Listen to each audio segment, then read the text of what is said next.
Jo, da sind wir wieder. Da sind wir wieder, glaube ich.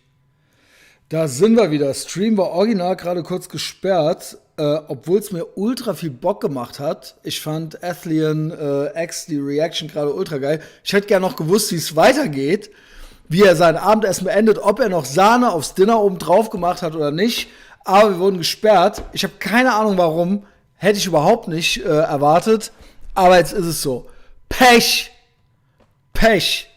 Was wir jetzt noch gucken, zum Abschied. Wir haben schon ein bisschen überzogen, aber es hat mir heute sehr viel Spaß gemacht. Mit meinem neuen Backdrop, mit euch, mit der ganzen Prominenz hier im Live-Chat drin. Mit der ganzen Patreon-Prominenz. VIP-Lounge dieses Piratenschiffs. Und ich schicke euch jetzt noch ins Bett mit einem Motivational-Video von diesem irren Irish Gypsy, Tyson Fury. Tyson Fury's speech will leave you speechless. Ja, ich gebe mal ein Like. Ich habe sie selber noch nicht gesehen, geht fast 10 Minuten lang. Ist vom Dezember, ja, war ja quasi also gerade erst. Und das ist hier maximale Monday Motivation. Maximale Monday Motivation, wollte ich sagen. Und damit beenden wir dann den Abend und dann sage ich euch noch gute Nacht. Ne? Los geht's. I live in the moment because that's the only thing we have in our lives are moments in time. And as soon as I've gone out that door, we can never reverse back and play it again. What happened yesterday is history. I look forward to the future on a daily basis. Richtig. Richtig. Nicht verharren, nicht nostalgisch sein, gerne eine Gegenwartsanalyse, aber nach vorne gewandt sein. Nach vorne gucken, lösungsorientiert, optimistisch sein. Gestern war heute noch morgen. I live for today and I don't care what happened yesterday. Richtig. Es ist egal. It's over. Gestern ist over. Man kann es nicht mehr ändern. Die Zukunft liegt vorne. Nostalgie ist für Pussys.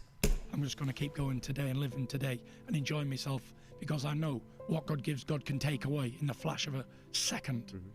People don't really understand about mental health problems unless you've been through it. I wouldn't wish it on my worst enemy. Mental health has got to be the biggest battle I've ever fought. That dark thing, you don't know where that's coming from. You don't know what it's going to do. I had everything. I had money, fame, glory, good looks. I had it all. Everything that a man would ever want. You can have everything in the world and feel like on a daily basis because no one can see inside the mind. Nobody could stop me because they couldn't feel what I was feeling. I always suffered with depression. When I was on top of the world, it became more and more depressed. Ich glaube immer, dass irgendwo eine Ziellosigkeit dem zugrunde liegt. Ich glaube, dass das, also wenn es jetzt nicht wirklich eine neurologische da irgendwie was ist, dass da irgendwas nicht in Balance ist, also quasi stoffwechselmäßig, dann glaube ich, ist es eine Ziellosigkeit. Ich würde sagen, in fast 100% der Fälle. Until it was like suicidal thoughts and stuff like that. Nothing can make it go away except medical advice and seeking medical help. I had everything, but yet it didn't mean nothing. I wanted to die on a daily basis. So material goods are only good for when things are going right in your life. I never knew what it was until it was researched and they told me that you're suffering from anxiety. I thought I was dying. I said, look, I think I've been drugged. Someone's trying to kill me, blah, blah, blah, blah, blah. Test me. I said, I want a blood test right now. I'm having a heart attack. I think I've had a stroke. When I finally realised what it was, I look back at it now and if I ever go into anxiety again, I know how to handle it. Yeah. But before it was a first time experience of a panic. Jo, danke Kevin. Ich habe auch recht. Ich bin trotzdem froh, dass er auch noch einen Arzt konsultiert hat. Attack. I didn't know what was going on. I was calling out to God to forgive me for my sins because I was 100% certain I was going to hit the floor and die. The only thing I could think about was my kids having no father growing up. I think in the final moments of life, nothing else matters apart from the most important things. I needed some time off. I'd been boxing from being 10, 11 years old and right up to 27 with no break. So I needed time to live a little life and enjoy myself. Ja, er war ziellos. Er war dann ziellos. Really. But it just went too far. All the time I was out, I was still doing random drugs tests. So I had cocaine in my system on 2 occasions. Man kennt's. the British Boxing Board of Control had suspended my licence. I was deemed medically unfit to fight by the leading psychiatrist in the country. Millions of dollars in lawyers' fees to pay on ongoing battle in court cases. The odds of me overcoming all them obstacles, never mind the weight and the mental health, is like zero. It's not possible. And I had a lot of time off, 2.5 years, and a lot of people said I'd never, ever return. Because to lose that much weight and to come from where I've come from, I had mental health problems, alcoholism, addiction to drugs, everything you can think of, I've been there and done it. I really don't know what had me depressed, but I knew I was just spiraling out of control. And the only thing I could think of to make it better, go away for a bit, was getting drunk. Wow. And that just led to problems after problems after problems. Instant gratification. Sedieren, betäuben. Ja. If I knew what it was, then I'd have fixed it straight away. But you just don't know what causes these things. And I was drinking every day, something I'd never done in my life. To try and... Ich liebe den Akzent auch. Ich mag ja eigentlich lieber amerikanische Dialekte als britische, aber dieser irische, der hat schon was, auch bei Conor McGregor und so weiter, ne? Das ist schon geil. Also das Beste war, wie Conor McGregor den Boxkampf gegen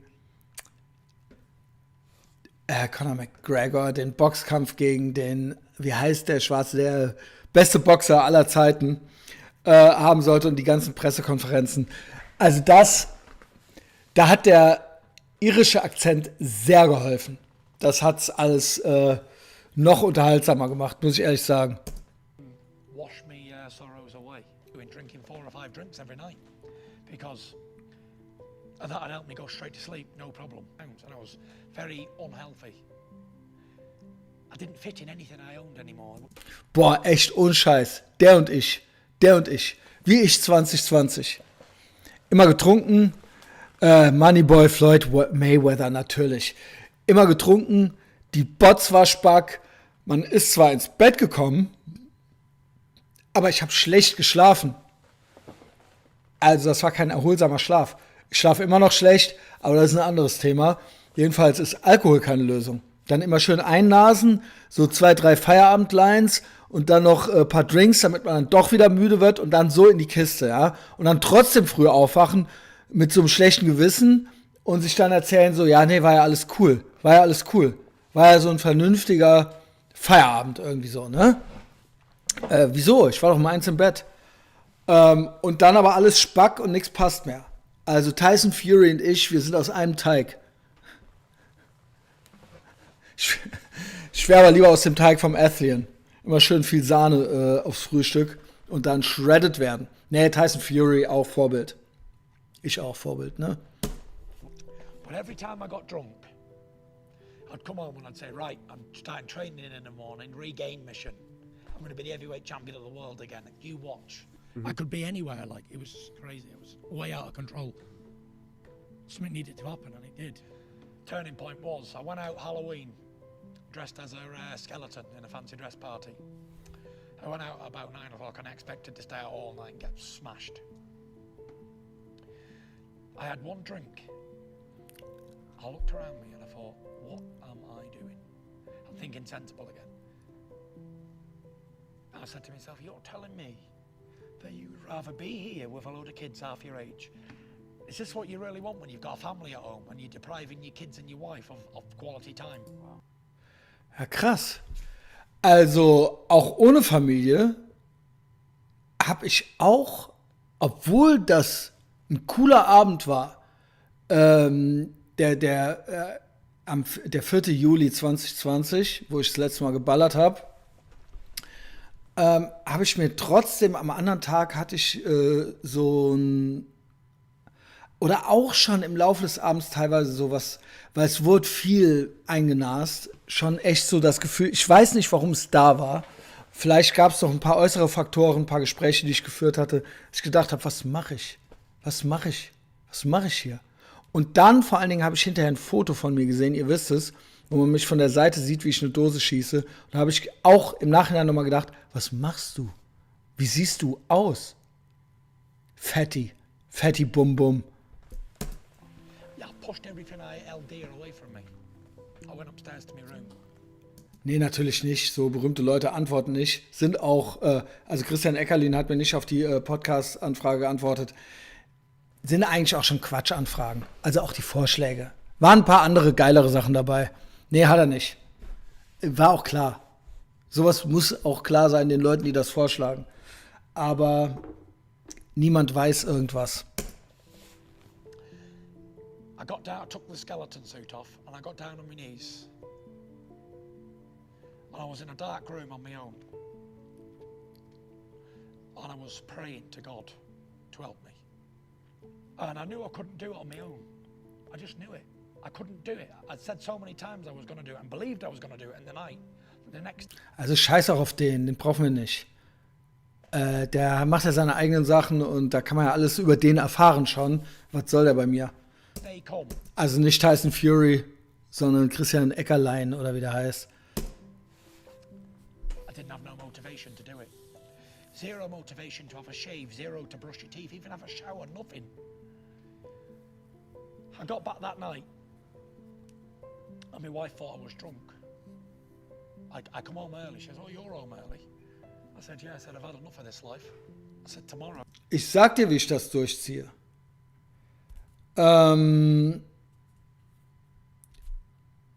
Also, danke Justice, aber fällt mir überhaupt nicht schwer. Ich sage es nochmal, das klingt dann so wohlwollend, so als, ne, so, ja, wie wenn man so, ja, keine Ahnung, wie für einen Behinderten kriegst du dein Leben ja ganz gut auf die Reihe, so, ne? Ist toll, wie du das durchziehst und stark bist. Aber der Punkt ist, ich muss gar nicht stark sein an dieser Front, wenn ich sowieso immer stark bin. Wenn ich sowieso Ziele habe, wenn es Sachen gibt, die ich lieber mache und Sachen, die ich vorhabe, wo ich dann hinterher gar keine Zeit habe, verscherbelt angekokst zu sein. Weil das geht nicht. Ich habe mehr vor, ich möchte mehr, es gibt andere Sachen, die ich mir wünsche und been there, done that. Ich habe das alles gemacht und es ist immer dasselbe und ich habe einfach ganz andere Ambitionen, nämlich die Weltherrschaft. Und deswegen fällt mir das überhaupt gar nicht schwer. Also es ist lieb vom Justus, das zu sagen, aber das ist, ich fühle mich da gar nicht wie jemand, der irgendwie irgendwas überstanden hat oder so.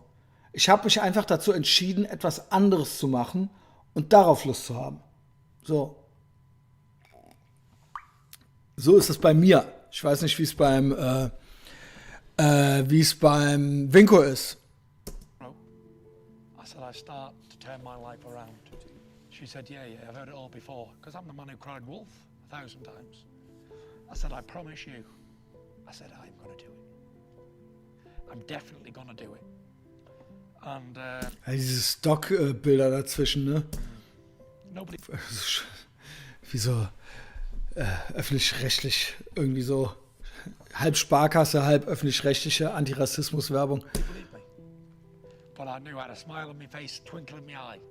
I got my tracksuit on in the morning and I was going to run 2 miles. I got about 200 yards and stopped. And I thought, right, I can't run. I've run all my life. I've always been a very good runner. And I got 200 yards and I was totally gone. It was a horrible feeling. I thought, okay, I'm going to walk the rest. And I walked. And while I was walking, I was on my phone and I saw a little video from Deontay Wilder. He'd never come back. He said, and I'm glad he's gone because I knocked him out anyway. And I thought to myself, you know what? Geil, das hat den gekickt.